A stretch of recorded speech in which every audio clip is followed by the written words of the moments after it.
Hello everyone, welcome to my channel. My name is Autushi and मैं health related videos बनाती हूँ। अभी तक मैंने diabetes, hypothyroidism, keto, intermittent fasting related videos बनाए हैं। मैंने डिटेल वीडियोस भी बनाया है ये बताने के लिए कि कीटो में आपको क्या खाना चाहिए, अगर आप फास्टिंग कर रहे हो तो क्या खाना चाहिए और सही तरीके से फास्टिंग कैसे करना चाहिए। और मेरा इंस्टाग्राम अकाउंट भी है जिसका नाम है औतुशी दास और अंडरस्कोर, जिसमें मैं कीटो, इंटरमिटेंट फास्टिंग, डायबिटीज़ जो भी टॉपिक पर वीडियो बनाती हूँ उससे रिलेटेड फैक्ट्स और डिटेल पोस्ट देती हूँ, ताकि अगर आप लोगों को कोई डाउट है या फिर अगर आपको कोई चीज़ पता नहीं है, कोई फैक्ट पता नहीं है, तो आपको वहाँ पर पता चल जाए। अगर मैंने वीडियो में नहीं बताया हो तो वो इंस्टाग्राम पर पता चल जाएगा। और फेसबुक पर भी मेरा पेज है, वहाँ पर भी आप मुझे लाइक कर सकते हैं।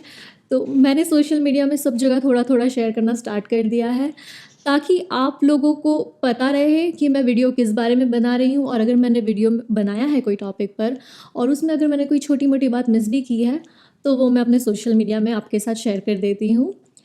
आज के इस वीडियो में हम बात करेंगे एसिडिटी के बारे में। एसिडिटी आजकल के टाइम पर बहुत बढ़ चुका है। इनफैक्ट इतना कॉमन हो गया है कि हमने एक्सेप्ट कर लिया है कि ये प्रॉब्लम हमारे साथ हमेशा रहने ही वाला है और हम उसके लिए कुछ कर नहीं सकते हैं। और जिन्हें एसिडिटी का प्रॉब्लम है वो लोग रोज़ पिल्स लेते हैं, कई लोग सालों से पिल ले रहे हैं, लेकिन कभी रूट कॉज के बारे में सोचते नहीं हैं। हम हमेशा सिम्टम को ट्रीट करते हैं।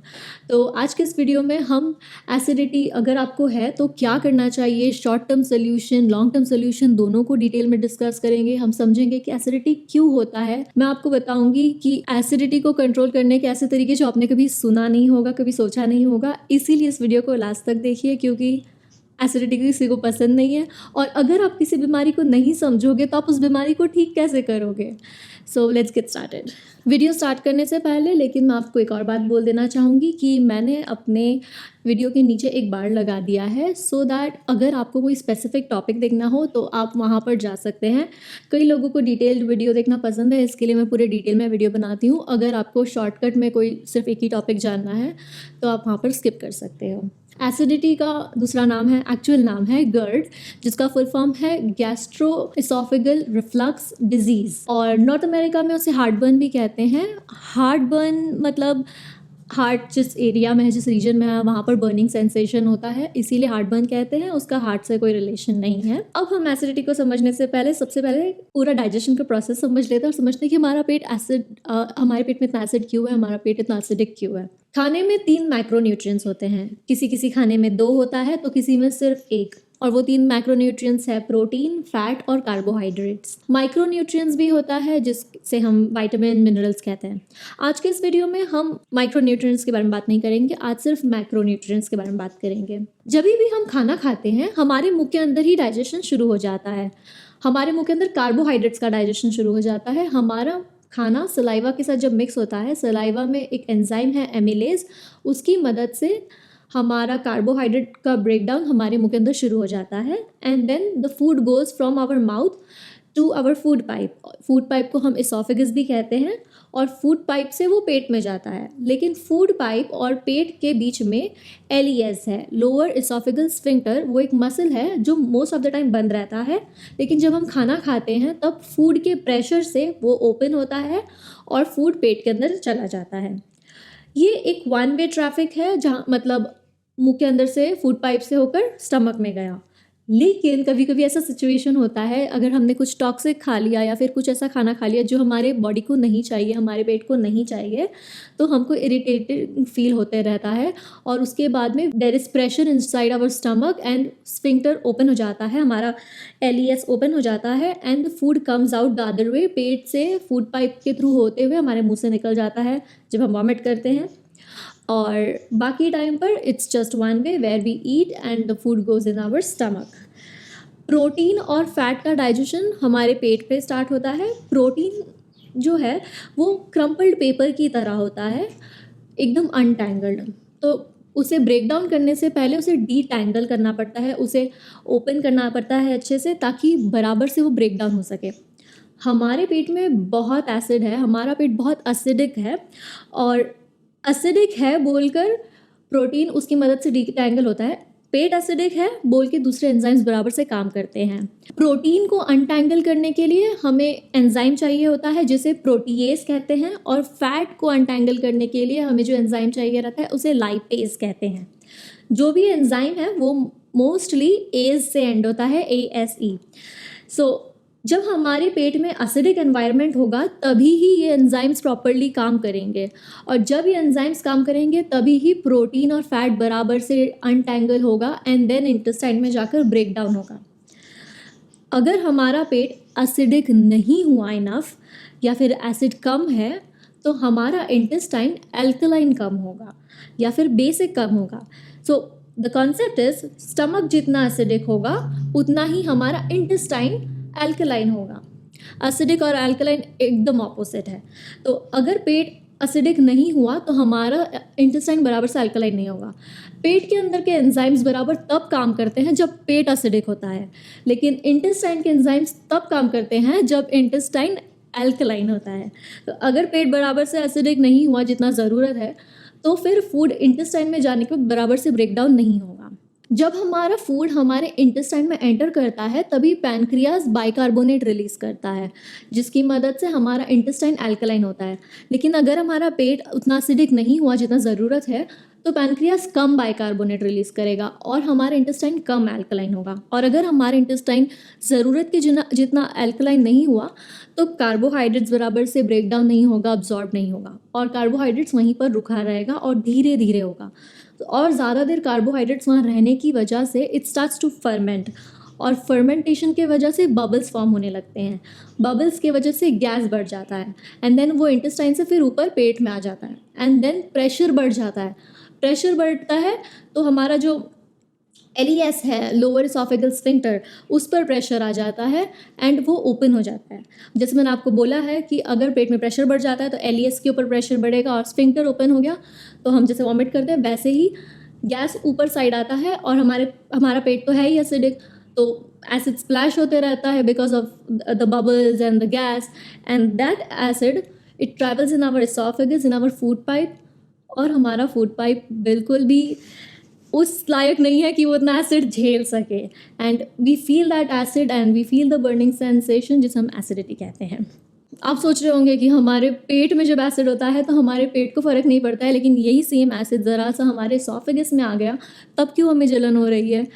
इसीलिए क्योंकि हमारे पेट के अंदर एक मोटा सा म्यूकस का लेयर होता है और वो हमारे स्टमक को एसिड से प्रोटेक्ट करता है। अगर म्यूकस लेयर नहीं होता तो एसिड से हमारा स्टमक भी डिस्ट्रॉय हो जाता। अभी हम बात करते हैं कि ह्यूमंस का पेट इतना एसिडिक क्यों है और एसिडिक कब से हुआ, क्या हमारा पेट पहले से ही ऐसे है? तो वो समझने के लिए हम मिलियन ईयर्स अगो जाते हैं, 2 to 3 मिलियन ईयर्स अगो जाते हैं। होमिनिम्स जो फर्स्ट ह्यूमंस थे वो लोग they used to look very similar to gorillas and chimpanzees and human का combination, and हम भी वैसे ही खाते थे जैसे आज गोरिल्लास खा रहे हैं। प्लांट्स हो गया, फ्रूट्स हो गया, रूट्स हो गए, तो ऐसे ही चल रहा था। And then suddenly there was a big change in our planet, जहाँ पर हमारा प्लैनेट वार्म होने लगा और ड्राई होने लगा, और उसकी वजह से फॉरेस्ट कम होने लगे और सवानास बढ़ने लग गए। एंड फिर खाना हमें मिल नहीं रहा था बराबर से, या फिर ज़रूरत के जितना नहीं मिल रहा था, एंड फिर कोई ऑप्शन नहीं बचा तो दूसरे ऑप्शन के पास जाना पड़ा, दैट इज़ मीट। लेकिन तब हमने टूल्स इन्वेंट नहीं किया था, ना हमारे पास फायर था, तो हंटिंग भी नहीं आती थी उस वजह से। तो क्या करते थे कि दूसरे बड़े एनिमल्स ने या फिर दूसरे कार्निवोर एनिमल ने किसी दूसरे जानवर को खाया है तो वो बचा हुआ डेड बॉडी में थोड़ा बहुत मीट, या फिर ब्रेन के अंदर एनिमल्स नहीं पहुंच पाते तो उसमें से बोन मैरो वो सब ब्रेक करके निकालना, ऐसे बचा हुआ खाना खाते थे। We use to scavenge. और जब मैंने कह ही दिया कि स्कैवेंज मतलब वो खाना बहुत टाइम का पड़ा हुआ खाना होता था तो उसमें ऑलरेडी बैक्टीरिया लग जाते थे, और वही खाना जब हम खाते थे तो हमारे पेट में जो एसिड होता था उसकी मदद से ये बैक्टीरिया किल होते थे। तो जो लोगों का पेट एसिडिक था उनके लिए इतना मुश्किल नहीं होता था, वो लोग खाते थे, उनको आराम से डाइजेस्ट हो जाता था, and they were living a good life. And these people जिनका पेट was acidic, they were producing children who had acidic stomach. ऐसे धीरे धीरे करते करते उनके बच्चे के पेट और एसिडिक, फिर उनके बच्चों के पेट और एसिडिक करते करते आज हमारा पेट इतना एसिडिक है। Like it took a long time इसको हम नेचुरल सिलेक्शन भी कहते हैं, जहाँ पर ज़रूरत के हिसाब से हमारा बॉडी चेंज होता है। मतलब आप समझ सकते हो कि हमारे पेट का एसिडिक होना कितना ज़रूरी है। हम आज भी अगर कोई खाना खाता है जिसमें बैक्टीरिया है, तो हमारा पेट मेक श्योर करेगा, इंश्योर करेगा that it kills those bad bacterias. उसके बाद में हम प्रोटीन लेंगे तो प्रोटीन अनटैंगल होगा एंड देन वो कट डाउन होकर अब्जॉर्ब होगा। उसके बाद में minerals like B12, vitamin C, ये सब भी तभी अब्जॉर्ब होगा अगर हमारा पेट एसिडिक हुआ तो। हम यूजुअली लोगों को कहते हुए सुनते हैं we are what we eat, but it's not like that, we are what we absorb. And अगर आपका पेट एसिडिक नहीं हुआ तो आप कुछ भी खा लो, वो बराबर से अब्जॉर्ब नहीं होगा और आपको बहुत सारे न्यूट्रिएंट्स की डेफिशिएंसी भी हो सकती है। तो हमको लगता है कि एसिडिटी बहुत छोटी बीमारी है, हम सिर्फ एक टैबलेट ले लेंगे और उससे हमारा काम हो जाएगा। लेकिन अगर हमने उसको जड़ से नहीं मिटाया तो हमें बहुत सारे प्रॉब्लम हो सकते हैं। उसके बारे में हम इस वीडियो में इन फ्यूचर बात करेंगे।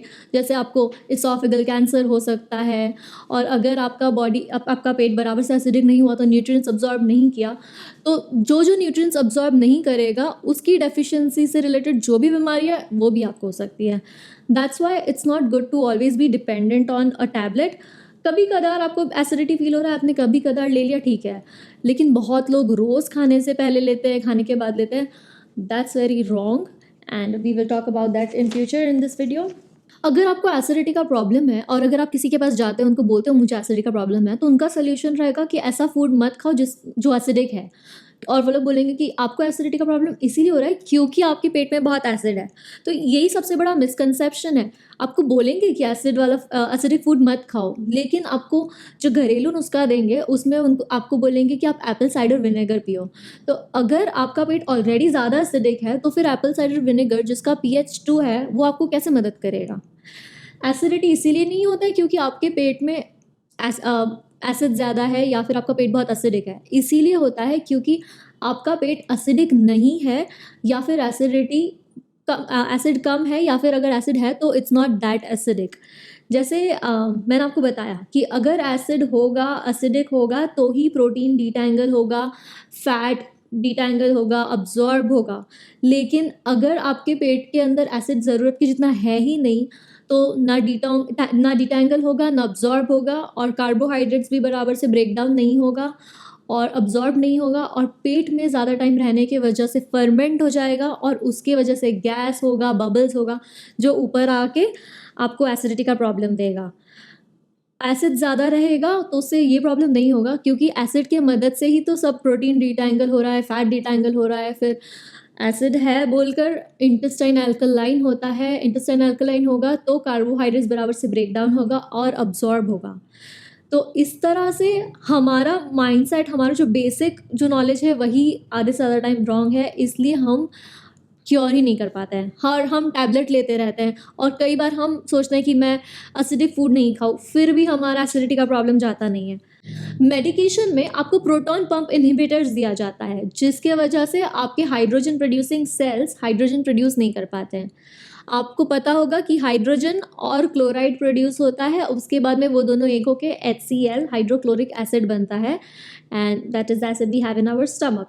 तो एक होता है जो आपके हाइड्रोजन प्रोड्यूसिंग सेल्स को हाइड्रोजन प्रोड्यूस नहीं करने देता, एंड क्लोराइड अकेले कुछ कर नहीं सकता है, तो आपके पेट में एसिड फॉर्म नहीं होता है।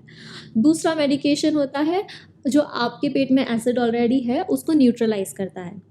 तो अगर आप 1-2 दिन के लिए न्यूट्रलाइज कर रहे हो ठीक है, लेकिन आप हमेशा अपने पेट को मतलब मेडिकेशन देते रहोगे और न्यूट्रलाइज करके रखोगे तो बैक्टीरिया कैसे मरेंगे, क्योंकि आपके पेट में जो बैक्टीरिया खाने के साथ जाता है या कैसे भी जाता है वो बैक्टीरिया को मरने के लिए, किल करने के लिए एसिड चाहिए। उसके बाद में प्रोटीन अनटैंगल करने के लिए एसिड चाहिए, फिर न्यूट्रिएंट्स को अब्जॉर्ब करने के लिए एसिड चाहिए। तो थोड़ी देर के लिए आपको आराम मिल जाएगा लेकिन बाद में आपको ट्रबल इन फ्यूचर होगा क्योंकि ना आप बैक्टीरिया किल कर पा रहे हो, ना आप कोई न्यूट्रिएंट्स अब्जॉर्ब कर पा रहे हो, ना इधर मैक्रोन्यूट्रिएंट्स नॉर माइक्रोन्यूट्रिएंट्स। इसीलिए medication is not good for long term. जो लोग कंटिन्यूसली मेडिकेशन लेते हैं एसिडिटी का, उनको स्टमक अल्सर्स होने के बहुत चांसेस होते हैं क्योंकि एसिडिटी के मेडिकेशन की वजह से उनका पेट ज़रूरत के जितना एसिडिक नहीं होता है। और हमारे पेट के अंदर एक बैक्टीरिया होता है जिसका नाम है H. पायरोली, एंड एसिड की वजह से उनके नंबर्स जितना होना चाहिए उतने होते हैं, लाइक ज़्यादा नहीं होते हैं कभी भी। लेकिन अगर आप मेडिकेशन लेते रहोगे और आपका पेट एसिडिक ज़रूरत की जितना नहीं होगा तो एच पायरोली बढ़ते जाएगा, and once it increases it starts eating the mucus lining inside the stomach. और जैसे ही वो म्यूकस लाइनिंग खाते रहेगा तो हमारे पेट में अल्सर हो जाएगा। और जो हम म्यूकस लाइनिंग हमारे पेट को प्रोटेक्ट करता है, और एच पायरोली म्यूकस को खाना शुरू कर देते हैं जब उनके नंबर्स बढ़ जाते हैं, और फिर एसिड हमारे पेट के ऊपर लग के, सिंस म्यूकस लाइनिंग नहीं है, वो हमारे पेट को टच होने लगता है एंड अल्सर हो जाता है। और अब अल्सर तो हो ही गया, और उसके ऊपर फिर भी कंटिन्यूसली एसिड लगते रहता है और उस वजह से टेयर हो जाता है, एंड टेयर हो जाने के वजह से बाहर से ब्लड हमारे स्टमक में आ जाता है, and then it mixes with acid and it comes out of our mouth, and उसका टेक्सचर ऐसे ग्राउंड कॉफ़ी जैसे होता है, because now it's mixed with acid as well. तो अगर आपको आपके मुंह से ऐसे निकल रहा है blood which is like ground coffee, there are chances कि आपके पेट में अल्सर है, आपके पेट में टेयर हो चुका है, so you need to get checked about it. अब मैंने आपको बताया कि एसिडिटी क्यों होता है और हमारा पेट किस तरह से काम करता है। अब हम मोस्ट अवेटेड टॉपिक पर जाते हैं, दैट इज़ अगर आपको एसिडिटी है तो आप क्या कर सकते हो। पहले मैं शॉर्ट टर्म सोल्यूशंस बोलती हूँ। तो सबसे पहले हमने सुना कि अगर आपको एसिडिटी फील हो रहा है तो आप थोड़ा सा एप्पल साइडर विनेगर ले सकते हो। उसकी मदद से अगर आपका पेट का पीएच अगर एसिडिक नहीं है जितना होना चाहिए तो वो लेवल में आ जाएगा एंड आपका एसिडिटी का प्रॉब्लम इम्प्रूव हो जाएगा। Again this is short term solution, आप रोज़ यही नहीं करना चाहोगे। एंड नेक्स्ट आप कर सकते हो, अगर आप स्मोकिंग करते हो या फिर ड्रिंकिंग करते हो, आपको वो बंद करना पड़ेगा, क्योंकि ड्रिंकिंग एंड स्मोकिंग के वजह से भी एसिडिटी का प्रॉब्लम होता है। Because of alcohol and smoking हमारा LES लोअर एसोफेगल स्फिंक्टर, जो मसल की मैंने बात की थी, इट ओपन्स एंड उसकी वजह से पेट से एसिड हमारे एसोफेगस में जाता है और हमको एसिडिटी फील होता है। नेक्स्ट मैं आपको एक ऐसा सोल्यूशन बोलूँगी जो आपको सुनने में थोड़ा वियर्ड लगेगा, लेकिन वो लोगों के लिए काम करता है। आप अपने बेड के नीचे जिस साइड आप सर रखते हो वहाँ पर ईंट या फिर वुड कुछ भी रख सकते हो, ताकि आप अपने सर के साइड को थोड़ा एलिवेट कर दो।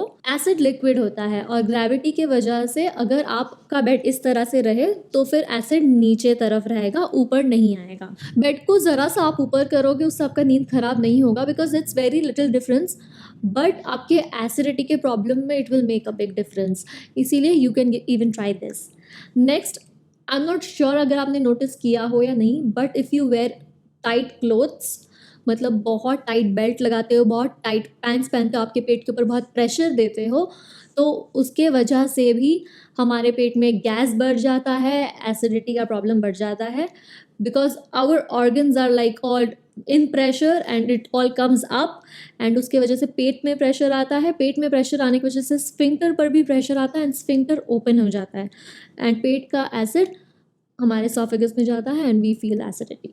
नेक्स्ट आप एक और चीज़ कर सकते हैं, आप खाना सोने से 2 घंटे पहले खा ले या 3 घंटे पहले खा ले, मतलब खाना खाने के बाद डायरेक्ट सोने ना जाए, इसलिए जल्दी खाना खा ले, 2 से 3 घंटा कुछ नहीं खाए और फिर सोने के लिए जाए। और अगर आप खाना खा भी रहे हो रात को तो कोशिश कीजिए कि आप थोड़ा कम खाएं। बहुत ज़्यादा खाने से आपके पेट में प्रेशर बढ़ेगा एंड प्रेशर के वजह से आपको एसिडिटी का प्रॉब्लम होगा। अगर आप एप्पल साइडर विनेगर ले रहे हैं तो खाना खाने से पहले ले, क्योंकि आपका पेट एसिडिक जितना होना चाहिए उतना होगा and then food will be digested well. खाना खाने के बाद अगर आप लोगे तो उतना कुछ पॉइंट नहीं है, क्योंकि आप वेट करोगे कि आपका एसिडिटी होगा उसके बाद आप लोगे, क्योंकि जब आप खाना खाओगे आपका पेट जितना एसिडिक नहीं है तो फिर पेट में कार्बोहाइड्रेट फर्मेंटेशन शुरू हो जाएगा। इसके लिए आप पहले ही एसिडिक कर दोगे उससे एप्पल साइडर विनेगर लेकर, तो एसिडिटी का प्रॉब्लम उतना नहीं होगा। आप अभी नहीं खा रहे हो इसका मतलब नहीं है कि आपको एसिडिटी उसकी वजह से हो रहा है। आपको एसिडिटी इसीलिए हो रहा है क्योंकि आपने पहले जो खाना खाया था वो अभी तक आपके पेट में है और आपके पेट में एसिड कम होने के वजह से वो खाना फर्मेंट हो गया है and that's creating acidity, not that you did not eat now. अब हम बात करेंगे लॉन्ग टर्म सोल्यूशन के बारे में, क्योंकि मैंने आपको स्टार्ट में ही कहा था कि इस वीडियो में मैं आपको लॉन्ग टर्म सोल्यूशन भी दूंगी ताकि आपका एसिडिटी का प्रॉब्लम चला जाए।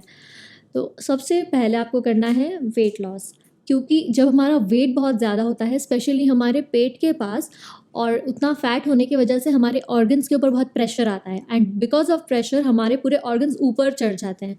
तो अगर आप अपना वेट लॉस करोगे your organs will sit properly lower and उसके वजह से आपके पेट पे प्रेशर नहीं रहेगा, और पेट पे प्रेशर नहीं रहेगा तो आपके लोअर एसोफेगल स्फिंक्टर पे प्रेशर नहीं रहेगा, एंड उस पर प्रेशर नहीं रहेगा तो it won't open, it will be properly closed end acid from your stomach will not go in your oesophagus, it will not go in your food pipe.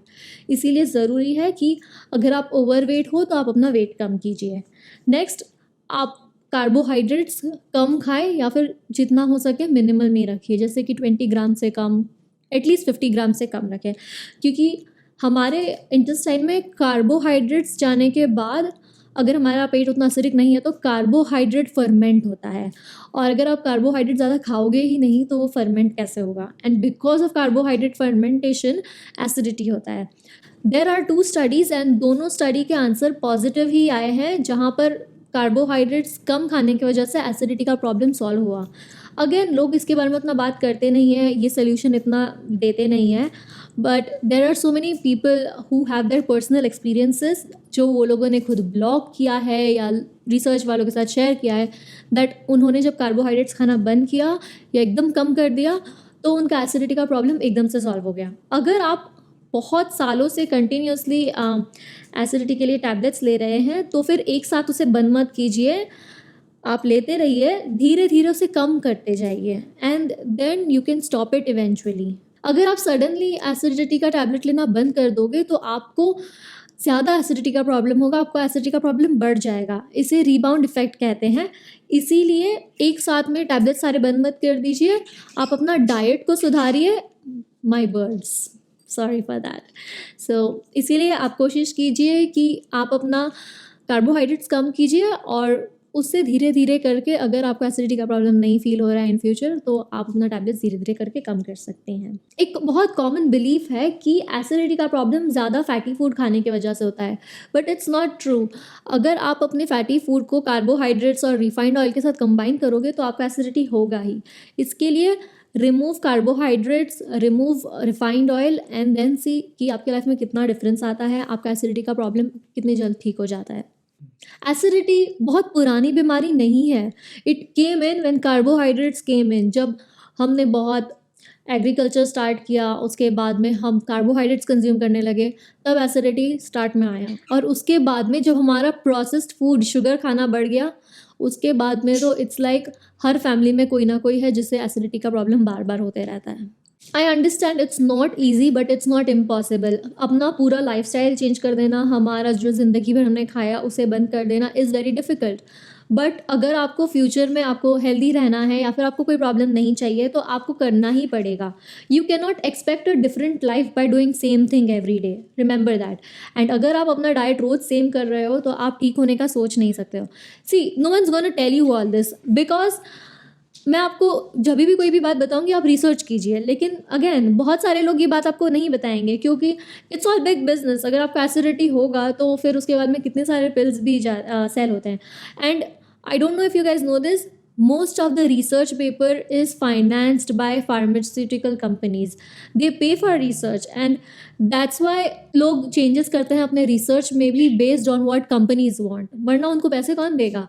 इसीलिए just because you came across one first link on Google, do not believe on that. There are so many. Properly research कीजिए, reasoning कीजिए. Reasoning is something which makes us human. And just think of something कि जैसे हर कोई कहता है कि acidity हमारे पेट में बहुत एसिड होने की वजह से होता है, तो the first question that came into my mind was, अगर एसिडिटी बहुत एसिड होने की वजह से हो रहा है तो हम और एसिड क्यों ले रहे हैं। जैसे कि कहते हैं एप्पल साइडर विनेगर लेने से एसिडिटी का प्रॉब्लम सॉल्व होता है, एसिडिटी फील नहीं होता है। तो अगर एसिडिटी ज़्यादा होने की वजह से हमें एसिडिटी का प्रॉब्लम ज़्यादा हो रहा है तो फिर एप्पल साइडर से कैसे ठीक हो रहा है। But it's not the case, right. हमारा एसिडिटी पेट में कम है या फिर एसिड कम है, इस वजह से हमें एसिडिटी का प्रॉब्लम हो रहा है।